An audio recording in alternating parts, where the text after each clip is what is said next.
Hello, this is Roy Eavins, Executive Director of the Urban NerdCon, and you are watching Blerdkast.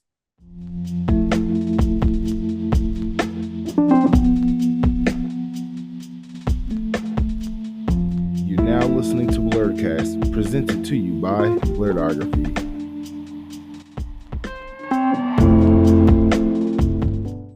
What's going on, everybody? It's me, Mark, and I am honored to welcome back my special guest, Mr. Roy Mitchell Evans II. How have you been? I know it's been a long couple of months for you. Yeah, it has been. I'm okay. Just had to make some very difficult decisions. But there were decisions that at the time they had to be made. Very disappointed, tired, but like I told everybody, I'm gonna make this right. I'm gonna make it whole, and we're gonna get people squared away. No need to kind of pussyfoot around it.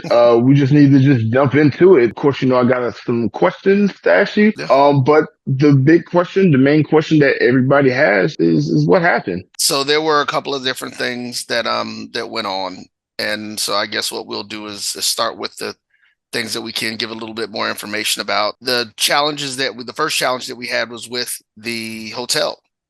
There were several things going on that one we did not know about and that were happening. We had a block of rooms. This is one of the big things when you talk about things like conventions and things of that nature that they look for you guys to do. They look for the vendors, the people who are putting on the events, to do a certain amount of rooms. Up to the point of 2 weeks prior to our event, out of about 150 some odd rooms, close to 200, we had 8 people that had booked rooms. Now, with that being said, we also found out that apparently the hotel was putting a lower price on the page of our con page than what the regular price was, than what our group rate was. And it was interesting to me because I had heard people saying that they had booked and that they were coming to the con, but I'm like, well, why are we only have 8 people booked?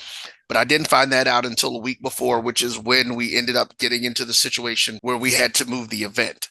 And so, we were like, well, why would, and I asked the young lady, the salesperson I talked to, I'm like, well, why would you all do that? And she was like, it was a directive from up top. So that was, we assumed that could be one of the issues, that we didn't get as many actual room bookings as we needed because people were booking at the lower rate. What they didn't know about the lower rate is that that lower rate actually came with a bunch of fees attached to it. And the people who did book that rate ended up paying more than what they would have paid if they had just gone the group rate. That was one of the things with the hotel. And we found out from actually some of the folks who were staying at the hotel that they had already had other events planned in the space that we were supposed to be in. They came to me a week before saying that if you don't have a certain amount of money by Tuesday, you weren't going to be able to do the con at the event.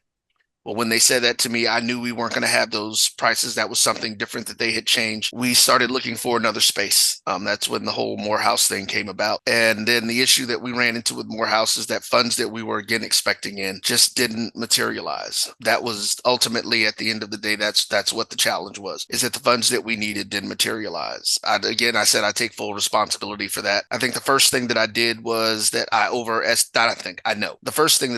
overestimated what I thought our support would be. I kind of based it on what we did in Montgomery, year one. And year one in Montgomery, we did a pre-sale of 500 tickets for the event. And I'm like, well, okay, well, this is Montgomery. We're moving it to Atlanta. We've got more celebrity guests coming in. The Blerds are all over the place in Atlanta.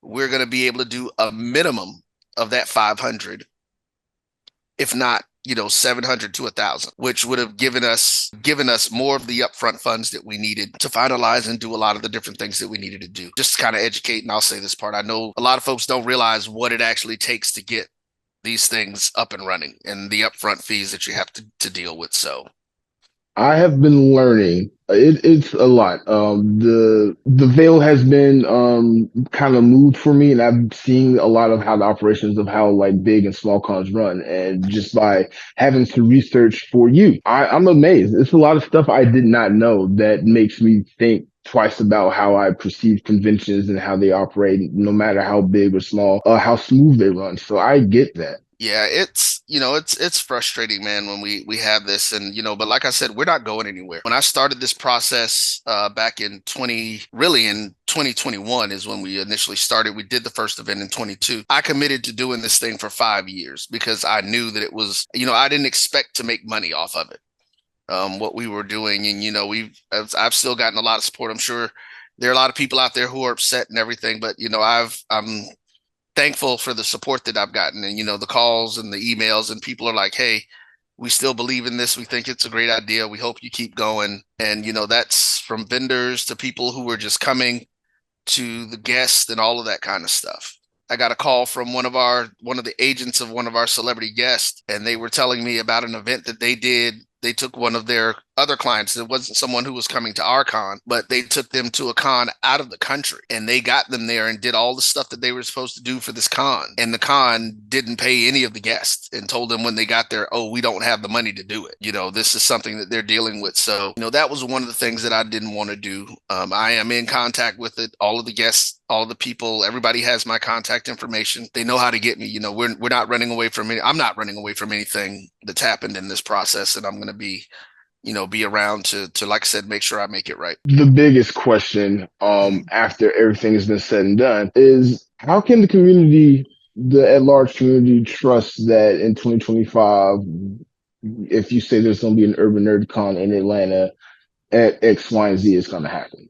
Because, fool me once, shame on you. Fool me twice, shame on me. Now this will be the third time around. The biggest question a lot of people that I've talked to about this have said is like, it's going to be hard for you to regain that trust, to get the community back on board, and you maliciously will have to take deliberate steps to kind of really get us, I'm not us, not because I'm not really one of them, but to get like the larger community back on board for Urban Nerd Con 2025. Well, the reality of it is that I already knew that. I mean, I knew that going in, and we've got a plan.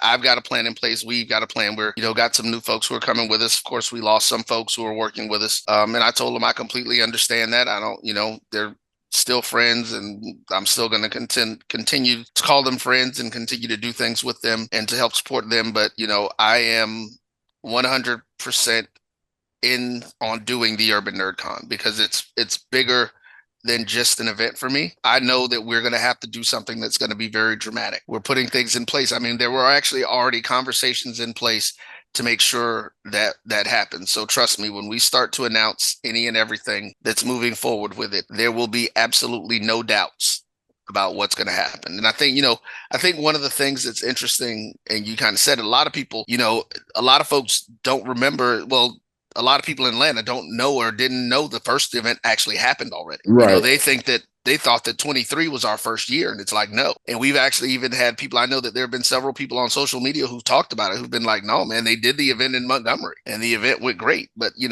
this event was built to be in Atlanta. When you talk about the blurred and nerd culture, the Black nerd culture, whatever you want to call it, the POC, there isn't a better place for something like that than Atlanta. The celebration of Black people, specifically Black, especially Black and Hispanic people who are in all of these genres. There is no better place in this country to do that than Atlanta, outside of maybe Miami. But even then, I still think Atlanta is the place that you do this. And that's why we're going to do it. Because again, it's not just about us trying to make money off of it. It's about celebrating our heroes. It's about celebrating those people who have been in the trenches for us over these years, and the iconic people that a lot of folks didn't even know were Black, who've done things behind the scenes in comic books, anime, voice acting, and all of that. So, no, I know that it's going to take some very dramatic stuff, but all I can say is just stay tuned. As we release it, you'll get it.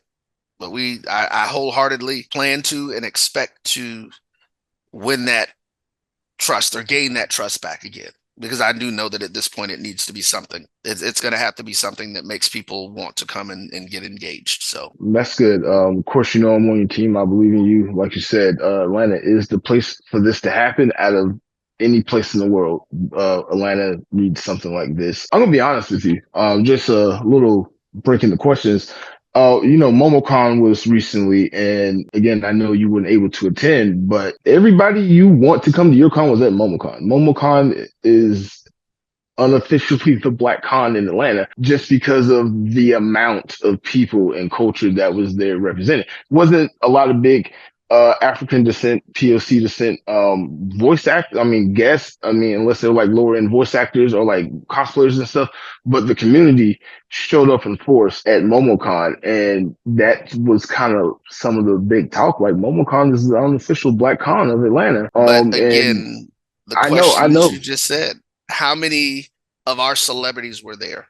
How many of our people who were in the industry were there? Were there, were actual guests that MomoCon brought in. not a lot. How many panels did we have to fight to get Oh, to talk about that people of color? That I can't say. Most of the panels, regardless of what the subject matter, had well diverse cast of members of panelists from every walks of life. Most of the panels I attended, I did attend some Blerd specific panels, but just something like "Is your favorite anime character going to jail?" That was hosted by the young lady that went viral for quoting Bleach in her opening statement. She's an attorney. I got to meet her. Very, very lovely young lady and very nerdy. But that panel was very engaging and had nothing to do with race or skin color. It was just a bunch of attorneys talking about nerd stuff, and it worked. Everybody loved it. There were other panels and parties and things. I will say, yes, when it comes to the guests, MomoCon definitely needs to try to get more people of color and more Black guests as far as like higher end, but they are making the efforts to appear, not, I don't want to say appear because DragonCon appears to be diverse when they're really not. MomoCon is making efforts to really be diverse and reach out to more diverse communities and be representative of everyone in all of nerddom, not just specific nerddom. I can say that just from my on hands experience of just the change between last year and this year. There's some other issues with MomoCon, but it's not their diversity in the sense of getting the community out. But like you said, Let's see, here's the thing, the community is starving for spaces to go to. right, And like you said, if you can give me a panel here and a panel there, okay, great. I am, and this is one of the things that I caught some flack on from some people. I am very specific that the Urban Nerd Con is about the celebration of characters, creators, all of that content of people of African descent. We're very specific about that because for so long, like I said, I said in the past, I grew up seeing one or two Black people in everything that's sci-fi. right. And there's so many more of us who are engaged in it, but that's part of the challenge. And I get it, and like I said, that was one of the things that I thought that, with coupled with the prices that we were charging and the folks that we had coming, that we would have gotten more pre-sales for the event to help us with it. But, again, that's at this point, it's water under the bridge. I know what to do now moving forward. So, we still want our own space. I think that's one of the things that I'm big on. I'm big on ownership, and I'm big on us celebrating us.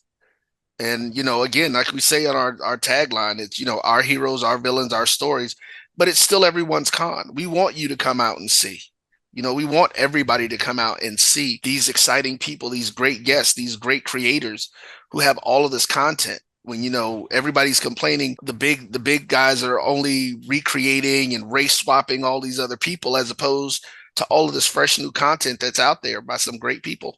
I will, before we move on to the next question, I agree with you. You don't need to apologize about making a Black specific con. That is something we need in the city of Atlanta. It is something that the culture, not only of Atlanta, but just in this nation, people of color and, Black and brown skin people, we need something specific like that. And yeah, I've seen a lot of the stuff on the internet, people, what they say about when Black people and people of color come together and celebrate our culture and our heritage, it's racist. It's not fair. Because when they do it, it's something else, but that's not my fault. I'm gonna come together and support my people regardless. I personally, just as a fan of Black culture, have learned a valuable lesson in supporting the community and what that really means. So again, I agree with you. This is something we need. It is something that has to happen. And we as the community, not only just you, but me and everybody else, we need to do whatever we can to make something like this happen because of the importance that it brings to the city of Atlanta, the heritage, the culture, the excellence. Like it's so much. It means so much. We have the King Center, the Civil Rights History Museum. This is just another piece of Black excellent culture that we need in the city of Atlanta. And Mama Connor's trying, but they're trying to be exclusive. I mean, inclusive and include everyone. We need something specific that honors Black nerds, and I 1000% agree with you there. But you also said something else I want to touch on. You learned a lot of things. And one thing I personally want to know is what were some of these things you learned and what are you going to do differently next year that you've done the last 2 years? You have issues with the hotel. I personally recommend find another venue. That hotel, not Oh, only just yeah. your con, has screwed over Dragon Con, has screwed over Ranger Stop and Pop, a lot of other conventions and little events that happened there. Since they've switched over management, that hotel is going downhill. We actually, the irony of the situation is we already were in negotiations with a couple. Well, let me change that. We were in conversations with a couple of other municipalities in the metro Atlanta area that want the Urban NerdCon to come to their area, and they're working with us to get different venues, and we're making those decisions as we move forward. So that's one of the things that we're working on. One of the things that made Montgomery so special is that the city of Montgomery gave us the venue, and so one of the things you asked what I learned, go back to my formula. I had never done necessarily a con before, but I have coordinated large events. That's one of the things that I actually do as a business. I have a consulting firm and we do large event logistics. I took some advice on some different things for 23 and things didn't work out the way that I expected them to. And so I'm going to go back to the formula that I had, um, making sure that we've got a great team of people pulling things together and doing different things so that I can focus on being the executive director of the event and, not have to worry about all the other pieces. In 23, that was something that, like I said, I turned some stuff over. And then going into 24, instead of just shutting it down and redoing everything, I was trying to put band-aids on stuff. And one of the mistakes that I made, I was doing all of that by myself. And it wasn't for lack of some of my team members not wanting to assist, but me just feeling really anxious about certain things. And like I said, I was, instead of just going back to my system, I was trying to patch up the things that were wrong with or that happened negatively in 23 when I had to postpone it. So, I've always been about team building and working with people. And that was probably the biggest thing, just trying to shoulder a lot of the stuff for this 24 event that I didn't deal with.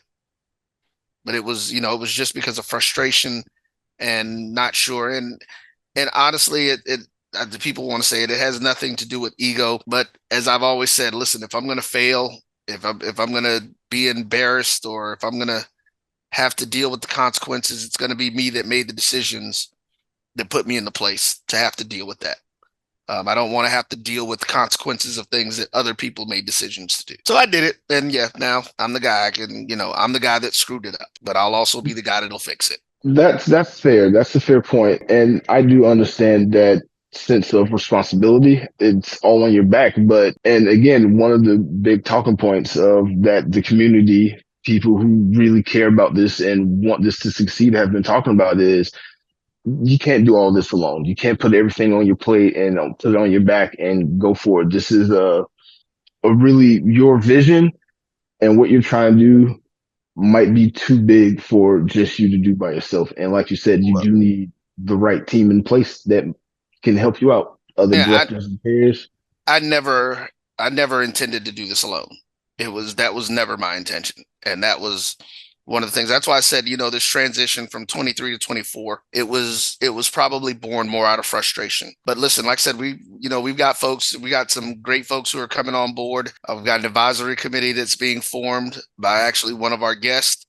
Who's committed to being a part of the team and committed to the whole process of what we're doing with the Urban NerdCon and just a lot of things. So, there will be a redemption. Um, and we will be out there. And, like I said, all I can say for that part is, just stay tuned. We're going to be back. I'm not going anywhere. We just got to take care of some things that we're dealing with now, take care of the refunds and stuff that we're doing for folks. And, letting folks know. And, if I can, just a minute on that, let folks know as of right now, that's something I am doing personally. I am taking that stuff because no, the money wasn't just sitting in a bank because we had things that we were paying for. We literally have 90% of everything that we need from a material standpoint for the con.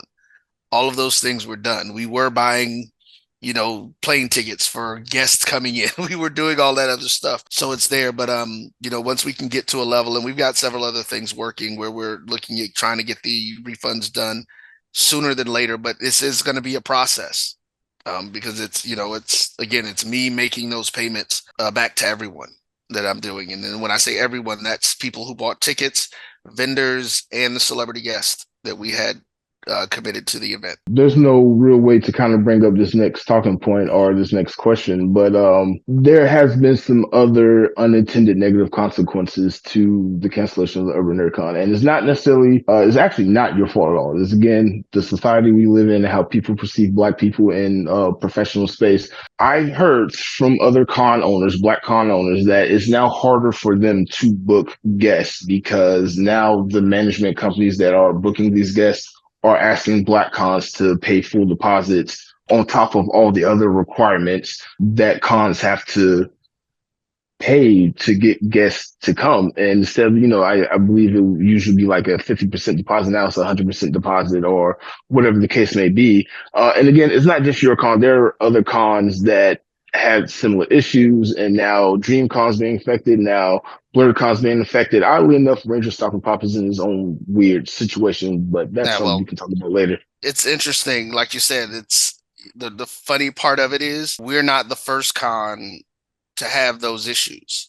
Right. The one thing I did do is cancel the event as opposed to bringing people in and then getting them to the end of the event and then saying, "Hey, I don't have any money for you." Right. When they're doing that, which like I told you, one of our booking agents literally just had that same issue with another person. I get it. Yeah, there is always, and this is part of when we talk about the culture, we are always looked at more negatively. And when I say we as Black people, when we Right. have those challenges and when we have those issues, that's one of the reasons that I stayed out front. That weekend, no, I don't think we got a chance to see. Yeah, no, we did see each other. Yeah, we saw each other. I wasn't anywhere hiding. I wasn't shut away in my house or anything. I was there out helping the vendors who did come into town, at the event at Challenges Games and Comics, shuttling people around, getting the things that they needed, because this was not something that I wanted to happen. It's something that happened. It was a negative situation. We're not running from anything that happened. You'd be surprised at the situation with our guests. Are there some who are upset and who are talking about doing things? Yes, there are. But there are also a lot of them who are just like, Roy, we believe in what you're doing. But at the same time, I know what I need to do now. And those are the things. And, the funny part is one of the challenges, and this is one of the things that I was just talking about when we talk about cons like MomoCon and some of these other cons. I've talked to booking agents who usually, if their guests, if the guests that they have under contract go to some of these cons, they're going as vendors. They're not going as guests. They're not being invited. The majority of the people who were booked to come to the Urban NerdCon for 24 called us after it was postponed in 23. We didn't call them. They called us, the majority of them, and said, we are dying to find something like this for our folks. Because even if you look at some of the other cons, they don't normally have that many guests. That was one of the things. The other Black cons, again, Ranger Stop is its own animal because they're the Power Rangers. Everybody, you can't have been alive for the last 30 years and not know something about the Power Rangers, So, Right. They've got a built-in group of people that they do. But when you look at the other cons, how many guests do you normally see at the other cons? That was one of the things that we wanted to do to separate us. It was about a big part of what we do is about bringing those celebrity guests, those people in the industry out and celebrating them. We get it. And yeah, if it's going to make it, yeah, I made it harder for myself, but again, now I know what I need to do. And we've committed to the folks who are still on site with us that they're going to be there, and we know what we need to do to make that happen. The one thing I can say out of everything, out of the negativity, out of everyone's opinions and the questions that have gone unanswered or have been answered and no one has just paid attention, the one thing I can say is the amount of positive support that of people who believe in your project and believe in the Urban NerdCon, people who want this to succeed, people who are just even still falling over themselves head and foot and just wanting this to happen and like trying to figure out a way to make this happen on one end or the other. The reason why I bring that up is there's a group of blurs on the internet. I'm gonna give a shout out to Blur Station and Blur's Eye View and Tafar TV, Navy Montel, and everybody. They before I even did the interview with Tony, they were talking about Urban NerdCon and just what it meant, and they had an idea of getting the black owned con owners to come together and create like maybe a rubric or a guideline for success, share resources and things like that, like a but yeah, like a symposium, A or con just Bible. there you go. A con Bible. How to make this work. What's going to work for your specific niche in your city? Who in your city can you call and are reliable to help you do certain things like media relations and like vendor relations and things like that. Just something, that you guys can put together. There's so much knowledge out there and, it's just, there's no footprint, no blueprint. I mean, to do this. And yeah, BlerdCon is an anomaly. They were successful off the jump and have been successful since then. DreamCon has come up, HNIC Con has come up, HBCU Con, all these other conventions that have come up. A lot of them are still going. A lot of them are struggling. We need all these cons to succeed. Every single last one of them. And it's not just Urban Nerd Con. One question I have is, are you willing to reach out to some of the other con owners, the successful con owners, to Karen Ashley and Nakia Reese, Hilton George? I forgot the name of the guy who runs DreamCon out in Texas. But are you willing to reach out to some of these people and take their advice or their opinion, or you ask for help?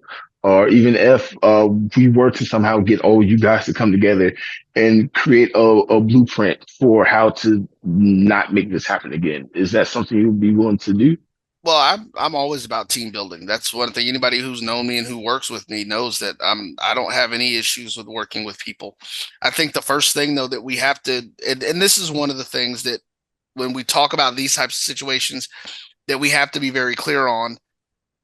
For people to work together, they've got to have the same goal. Mm. And we can still work with each other. But when you talk about us working together to do different things, like I definitely will take advice, but different cons are different and they're different. That's one of the funny things about it. Even with the black cons, they are different types of cons. Like we consider the Urban Nerd Con is actually a fan con. What does that mean? That means we cover all of the genres. Right. I've never been to DreamCon, but from my understanding, DreamCon is more of an anime con. Right. Is that right? Right. BlerdCon, they talk about the parties like it's going out of style. They're doing a lot of stuff, and with that, so and then of course we know, like you said, we use Power Rangers with Ranger style. That's it's those things are very specific. So yeah, no, I mean, I'd love to be able to sit down with them and pick their brains on some of the stuff.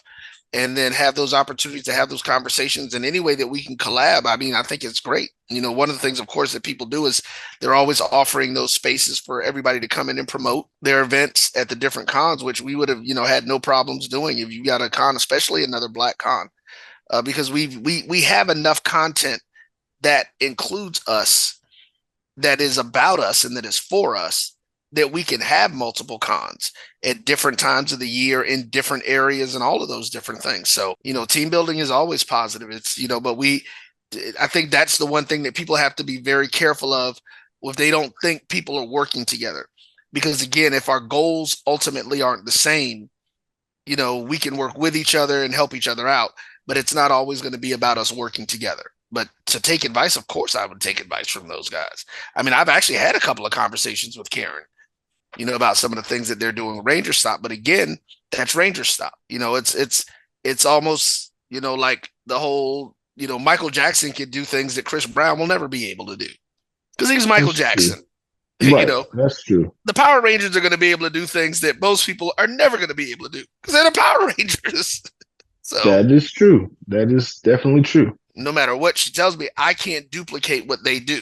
That's true. You can't duplicate But her specifically razor information, stock. right? But their information is valuable. Yeah, she can give me some ideas on how to negotiate and do certain things, and all I can do is try it at that point and see how it works and fits into what we're trying to do. So Let me ask you this. In your opinion, what's the one thing you need from any and everybody for Urban NerdCon 2025 to happen, to be a success? What's the one just thing you need? just keep an open mind. Keep an open mind, and once things happen, like I said, we're going to make sure that people will understand whenever we start announcing whatever it is, that at this point it's going to happen. As you young folks say, we gonna have our receipts. Every we before we say or do anything, the first thing you go see is the receipt to say it's happening. So when we say this next event is happening, you just need to know that the venue, if nothing else, the venue is locked down, because that was our biggest challenge. The past two times. One of the things that we did mention, it's interesting. I was able to get support from media places like yourself, a lot of folks from out of town. It was interesting to me that we got no media coverage from any of the media outlets in Atlanta, though. And trust me, they all got the information, every last one of them, because I sent it to them all. I followed Now, up and called. now let's talk about that for a second, because I do work in media in Atlanta. Kind of familiar with how it works. I do know you reached out to everyone, but emails is one thing, money is another. Like, are you going to try to put actual money towards marketing and promotion, and not just try to rely on word of mouth, if that makes sense? So we weren't trying to rely on word of mouth. We actually did run ads. We did not run ads on local television and radio, because let me ask you this: do they not cover MomoCon when it comes into town? Yeah, they do. However, MomoCon is also Another in. when they first started. Now let's again, we have to remember to put everything in perspective with this. When I saw them talking about even some of the smaller cons on the news and in different things, that's the only thing that we're asking about. We definitely understand there has to be an advertising with it, and we did run social media ads, moving into it at this point. And then next time we will, we're trying to just get things going, so we will do that. I can tell you this: we're going to be extremely selective, though, about where we spend money. I am a huge proponent of, we support those people that support us. Having been in the media industry for over 30 years, I know how some of this stuff works. I know what it's like when you send community-based stories into news, radio, and TV stations, where they put it on. Even if they run it overnights at 3 o'clock in the morning, they run it, and they don't charge for those things. So, but we will know. We definitely understand that there's going to be marketing fees and costs that are going to be associated with it. We will just be very judicious about where we spend that money, though, moving forward. I'm just not going to open up to just dropping money everywhere in places. So let me ask you this. With that aside, going back to the word of mouth thing, I run a business. I do cosplay photography and things like that. And the one lesson I learned is, where the clients at? That's always the question when you're an entrepreneur. Where are the clients at? I know you do, because I've seen the ads and things like that myself that you've done on Facebook and Instagram, but like you don't have a lot of presence on TikTok. A lot of the people who you want to come to this con, cosplayers, content creators, they're heavy on like TikTok and other like more niche platforms that maybe you're not familiar with. Are you going to try to get together a social media team and try to better attack certain platforms? We've You, already you should started. be on. We've Okay. already started working on that. Look, I'm an Okay. old fart. Like I said, I'm an old guy. I am not on TikTok, and that was one of the things. Like I said, when I moved from 23 to 24, yeah, I did it. Now the issue is I didn't have the funds. I mean, just to be upfront, I don't have the money to pay people what they want to do that, because we were building everything into what we were doing with the con. So we didn't Right. have that. We were looking for partners, and it took a little while, but we found those partners now. The people who are very fluent in the TikTok universe, the Instagram places. We have people now, as once we're ready to start moving forward, who that is what they're going to be doing about building this con. and helping us to move to where we want to be. So yeah, no, we will be moving. It won't just be me sitting around on Facebook. There will be some people doing some TikTok stuff for us on a daily basis, doing Instagram, Twitter/X, whatever they're wanting to call it now. We will have all of that in place. And yeah, we did not have that until I think closer to the end. We had a few things on TikTok. One of the other divisions of my company, we were able to pull somebody and they started doing a few things. But no, you're absolutely right. We will be more engaged on those once we get ready to move forward with it again. Of course, I'm willing to help as much as I can. And I didn't want to sit here and call you no fart, but you said it, not me. Yeah, no, I said it. No, I listen. When it comes to social media, I am not. I'm not huge on social media. I use it to connect with family, friends, people that I just haven't stayed and haven't seen and been able to be in touch with. My primary business is still very linear. It's still very people oriented, and we're normally out. The other part of what I do is I'm normally out in front of thousands of people on a regular basis.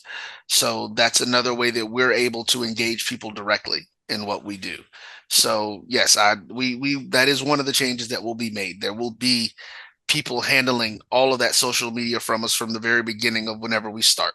You mentioned earlier taking advantage of some of these free tables that some of these cons give out to other cons to promote their events. Are you going to start back doing new other cons coming up soon in the Atlanta and Montgomery area, or are you still doing recovery mode from Urban NerdCon? We probably won't be at anything in the next 5 to 6 months because anything that we do is really going to have to be self-contained. And when I say self-contained, it's going to have to be Urban NerdCon based, and we're going to work it to get everything fixed with me and the new team and the team of people who are going to be a part of it are doing to build that up. Once we do start announcing everything, then we will start back going into those things and going out to those places. Again, You we're not going anywhere and we're not hiding, so we're going to be there. No, I agree. I agree. If I can just offer my 2 cents, I know it makes no sense I'm offering this, but me personally, I think it would be nice if sometime between now and whenever the new dates are, or whenever the actual con happens, to, I don't know, maybe like a little cocktail hour with the community, just the community, and just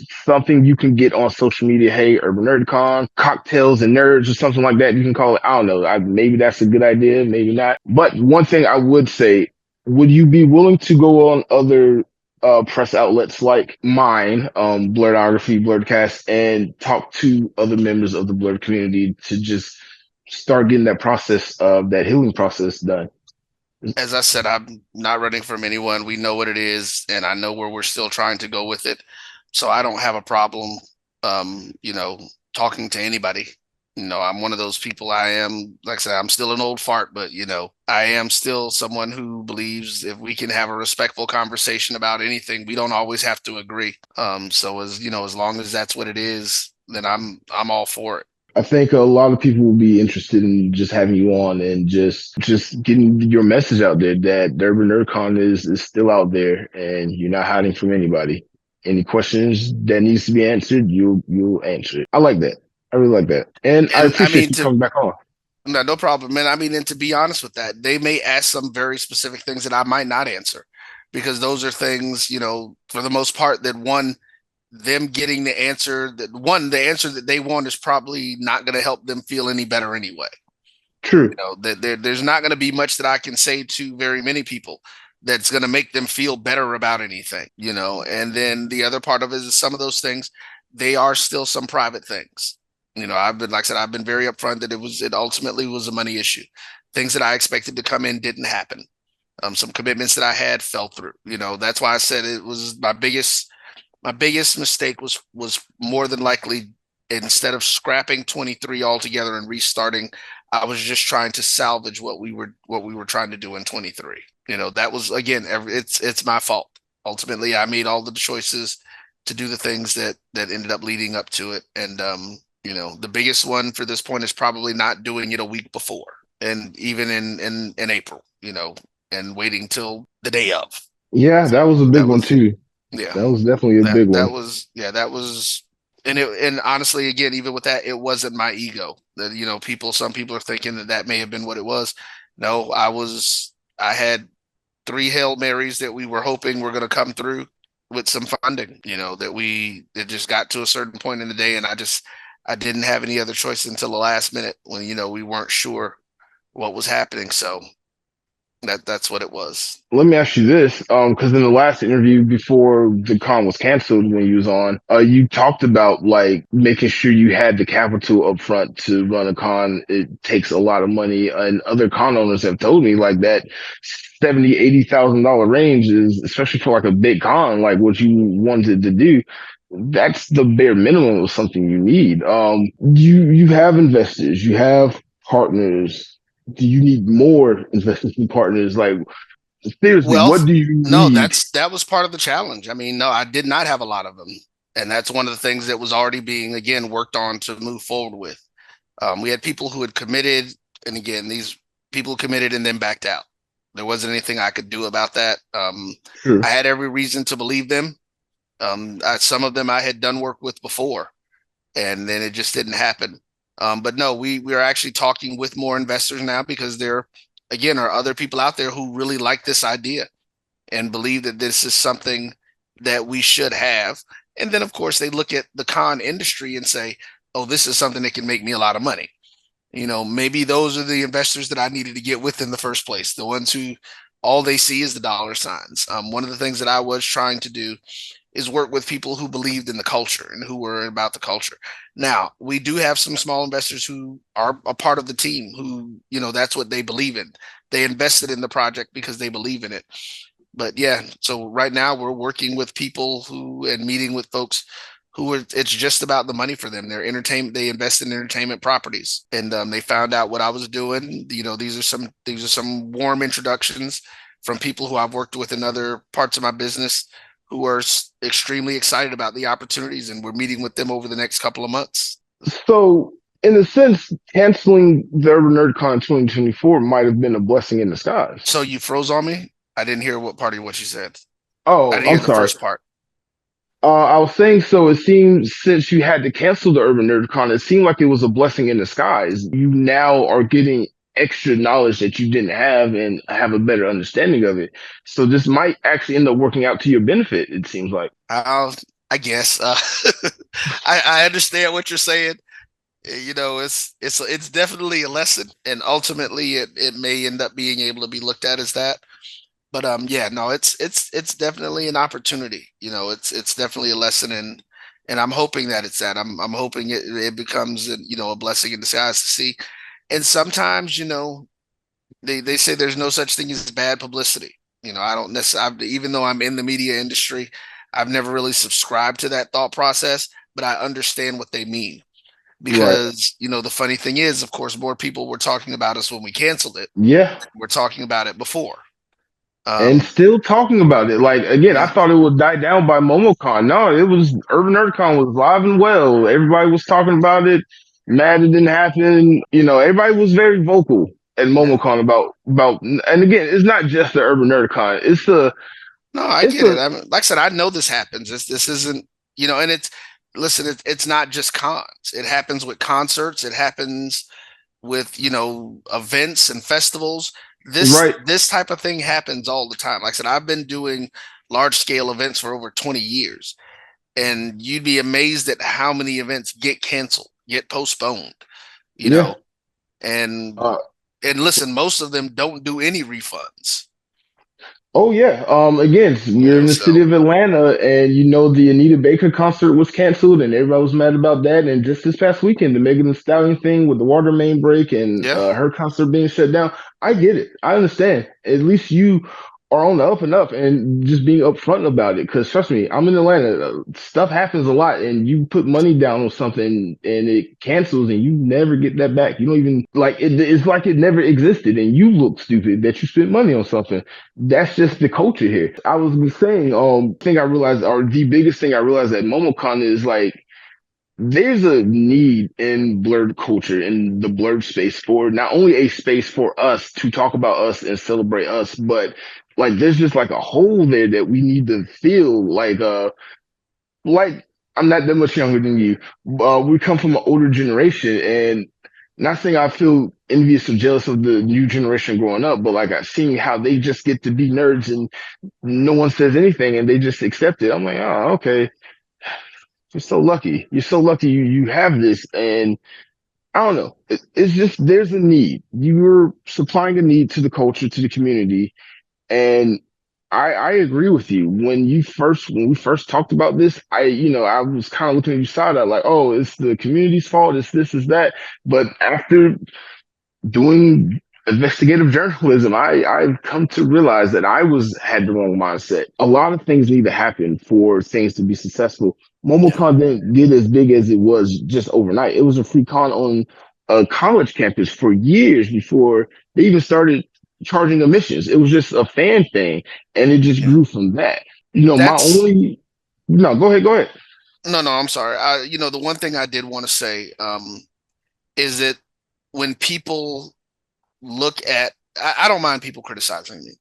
I never have. I mean, you can't be in business in a public space and not expect to get criticisms, regardless of what the reasons of it is. Right, But my only request is that people be fair and equitable.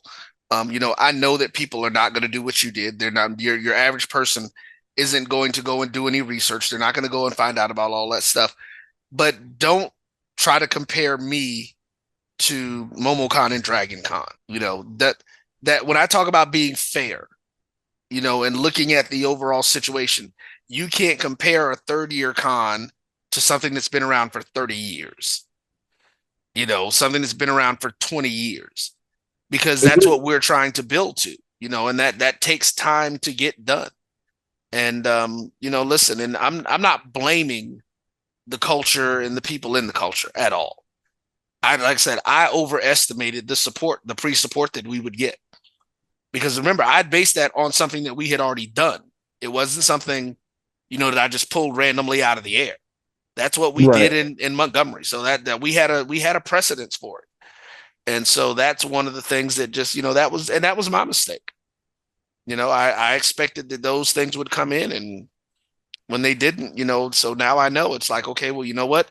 We don't use that as part of our projections anymore. So, we in order to do the things that we want to do, we just go directly from what we know we need to produce to make it happen. Just between me, you, and everybody else on the internet, are you gonna scale back like everything you had planned for 2024 for 2025? Are you gonna scale it back any? Because just honestly, that was just one of my questions. I just personally, I feel like you have a great idea, but maybe it was just too big. I think I said that in the other interview. Maybe the idea is too big for the year you're at, being year 3, year 4, next year. You know, my entire business career, people have told me my ideas were too big. Will there be some changes? Yes. I don't necessarily look at them as scaling back as much as I look at them as correcting mistakes that I made in doing Okay. certain things, because that's part of, like, one of the things that I had actually pulled out of this year that I definitely want to make sure we have in is the awards that we wanted to give out. Because again, that is a huge part of what we're trying to do. The people that we want to honor. We unfortunately lost in year one. We lost Nichelle Nichols before we could give her the award that we were naming after her. Mm, She literally passed away the weekend of our con in 2022. mm. And and talking with her family members and the foundation that was working with them, that was one of the big things that we were planning on doing in 23 was the naming of our Vanguard Award to her. And so, again, it's changes. I don't know if I would say scaling back. It's not even trimming the fat. It's just doing what we think is going to be the best thing. And like I said, it's not just me. There's going to be a committee of people that are pulling in, and these are people who are in the industry, people who are engaged in it, who know all of these folks and all these things. So one of the three quotes that I live by is by a gentleman named T.S. Eliot. And if you asked me this question before, I'm pretty sure I gave you this same answer. But the quote from T.S. Eliot says, "Only those who risk going too far can truly know how far someone can go." No, I don't think our idea is too big. I don't think we were trying to do too much, because you use the word, it's Black excellence. We can do it. I just made some missteps in putting it in place, and we will correct those missteps. and we will happen. And because no, I don't. Again, I don't want us to get comfortable just trying to do enough or just the bare minimum. We know what the vision is. We know what the resources are needed to now do it. And now we just have to make sure that all those things are in place beforehand. That's actually kind of deep. Just as from one black man to another, I'm tired of Yeah. settling in this country for second best or third place. You're Yeah. right. If that's your vision, I want exactly what that vision is, if not better. Next year, I'm just being honest. Like you tell me you're gonna get these 4 or 5 great actors and actresses together in one spot. I'm gonna hold you to it. And Because that's I what I don't know want if you to I do. ever. You I know, don't think that's we'll ever get those people together in one place again. I we will. really hope we can. I really hope we can. But I believe in you. I believe you. I will do what I can to help you get the word out and do what I can to help make sure that this con is successful.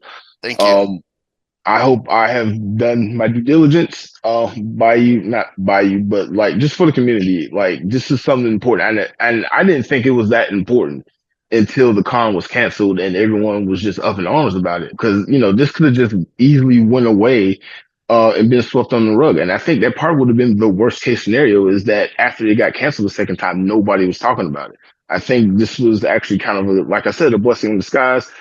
People are still talking about it. It's been 7 weeks since the con was supposed to happen. People are still talking about it. We've been there for Rangers Pop and Stop here in Atlanta, and then Dragon Con a couple months later. They're still going to be talking about it. A lot of people still want to talk to you specifically. We'll talk about that when we're not being recorded live. But people believe in you. People believe in this idea, and we need it. I don't understand. We need it, especially in the city of Atlanta. This is something we need. Well, But again, thanks you again for your support, man. And like I said, I'm not running away from this because this is bigger than just a con to me. This event. The Urban Nerd Con is very important, and like I said, I committed to making sure that this thing happened. And if I've got to, work 3 and 4 jobs to get things done that I need to get done for, that's what I'm going to do. That's that's where I am with it. And again, all I can ask people to do is just give me time. Unless I hit the lottery, and, I can pay everything off and pay everybody off at one time. But I don't know how likely hitting the lottery is. But I'm a hard worker, and I'm going to stay true to what I said we're going to do, and we're going to scale it the way that we are scaling it. I thank you so much for giving me this exclusive. I know I've been begging you nonstop And about it this, was, but and you thank know you. what? It wasn't. And to be honest with you, it had nothing to do with you continually asking.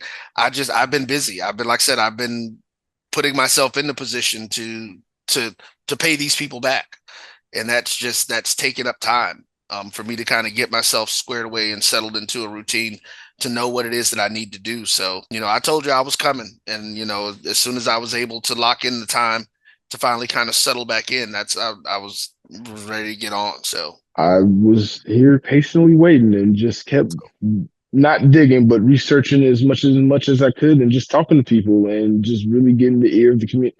Yeah, getting the ear of the community and just kind of bringing everything I asked you together. You, for the most part, answered everything we had to ask. Some stuff I left out because I know I don't try to be negative and just bring people down. I understand constructive criticism, what we do. Most of everybody I talked to about this was very understanding and they just wanted to know and just hear it from your mouth. And you gave it to us.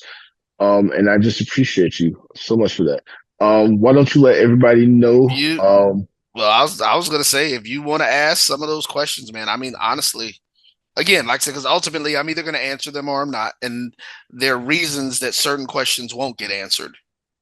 Right, right. But I don't want, because from your perspective, I don't want people to think you're just trying to be a mouthpiece for us. So if there's something Oh, that's been recurring from people, I mean, do it. It's, again, some of it I'm just not gonna give information, certain pieces of information out, because one, they're irrelevant, and two, I don't want there to be any confusion about who may have done or said something. well, everybody who watches my channel know I'm a very honest person. I don't kiss butt for the sake of kissing butt. This is something I genuinely just believe in and am passionate about. This is why I'm on your team. You haven't, you don't, sponsor me or anything anyway. This is just a universal dream that I had as a kid. Just like one day there'll be a con full of black people and I'll love it. And you're just bringing that con into fruition. So I'm like, I need to be on your team just to make that dream happen. This is a personal goal for me. I know you got a lot invested in this.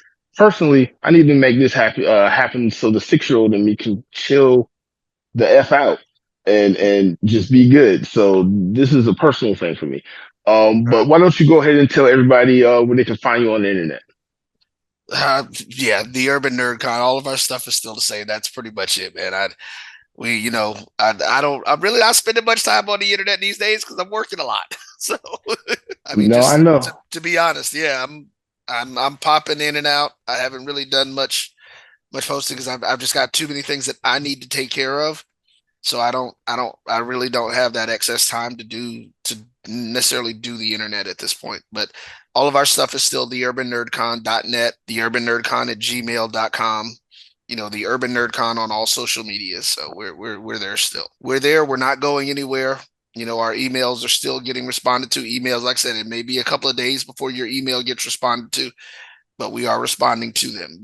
Well, I am responding to them. Let me change that, because even with the team that we are pulling together, any questions that anybody has about anything that happened in the past 2 times, those are directed at me. I'm the one with those answers. So Before I let you go, is there anything else you want to say? Anything you want to get off your chest? I'm doing this soapbox thing now. MomoCon has kind of taught me to be more humble, so I'm giving everyone a chance to, at the end of answering a bunch of questions about me, a chance to just speak their mind and talk about anything or any issue that's close to them. So this is your soapbox moment. we'll be back. All I ask again is just that people keep an open mind when we come back, and we go from there. We know we've got to. I know that we've got to do something that's going to convince people to give us another shot. And so we're working. Me and the team are working towards that goal. I don't know how else to tell you. You need a Tom Brady Hail Mary the Super Bowl 51 right now. No, So, this is gonna be more like when the Patriots came back on the Falcons. I'm sorry I had to say that's that to the what I Falcons said. fan. But see, that wasn't a Hail Mary. They came back and like completely ransacked them, didn't they? I That was what, want. like, we gonna come back and people are gonna be like, okay, man, we should have never doubted that's the thing that we're gonna that's what I'm hoping that we get from folks. But me and the team are gonna do what we need to do to give people that thought process, to make them see that this is why we struggled through all of those negative times and those negative issues. Why did I bring up that? I did it to myself. I did it to myself. I'm a Falcons fan. Why did I bring up that? Oh, I'm Specifically sorry. that. I'm sorry. It's my fault. It's my fault. I literally brought it into existence. I don't even know why I said this. I was saying taking Peyton Manning. Peyton Manning. No, no, just do Tom Brady because he just did the roast on Netflix. He's popular. I did it to myself. Lesson learned. Anyway, this has been Blerdkast. You can find Blerdkast everywhere on the internet, Spotify, Apple Music, other places that host podcasts that aren't shut down, and on YouTube. And you can watch Blerdography on YouTube. Follow me on TikTok, Facebook, Instagram, Twitter. I think I'm still on Twitter, X, whatever it's called, corn there. And yeah, this was good. Thank you. My pleasure, man.